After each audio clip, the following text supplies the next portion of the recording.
Салам достор, бүгін Raspberry Pi'дың ең basic процесі жаңғана ушуну кантип жандыруу ошону көрсөтөм. Ал үчүн HDMI cable, mouse, C-type, power'ды бериш үчүн keyboard, анан монитор керек болчу. Мен жумушта эмес үйдө болгон үчүн телевизорду мониторго колдоном.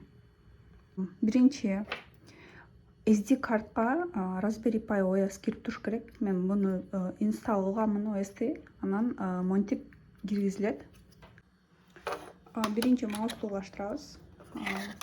Бул менен бул 4 порттун бирөөсүнө киргизсек болот. Экинчиси клавиатура.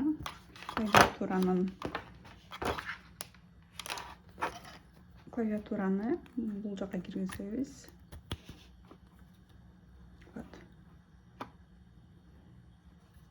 Эгерде керек боло турган болсо, Ethernet менен, UTP cable менен улаштырам интернетке дей турган болсоңор, бул жерге сайса болот.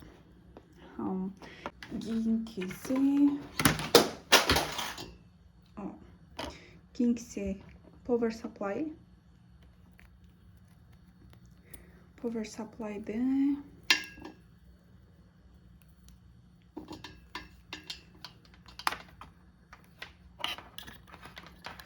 бул жерде могу C-type порт. Ушуга могу C-type'ды киргизебиз дагы. Бул жагын мен power supply'ды атайын башы жок болгон үчүн компьютерге улаштырам. Компьютер аркылуу буга ток киргизебиз.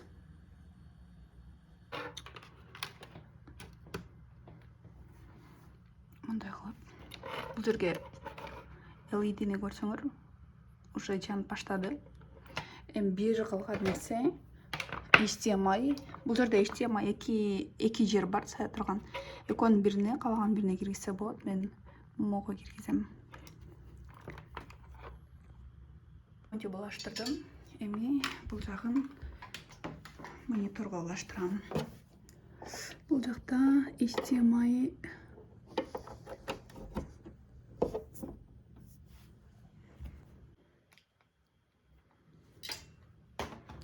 телевизорду жандырып,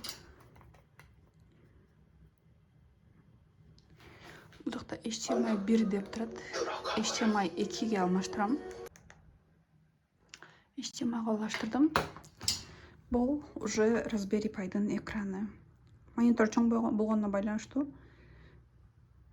Бул жакта терминал бар, жакшы көрүнбөй атат мониторго байланыштуу. Бул жерге мен каалаган нерсе командабызды киргизсек болот. Мисалы config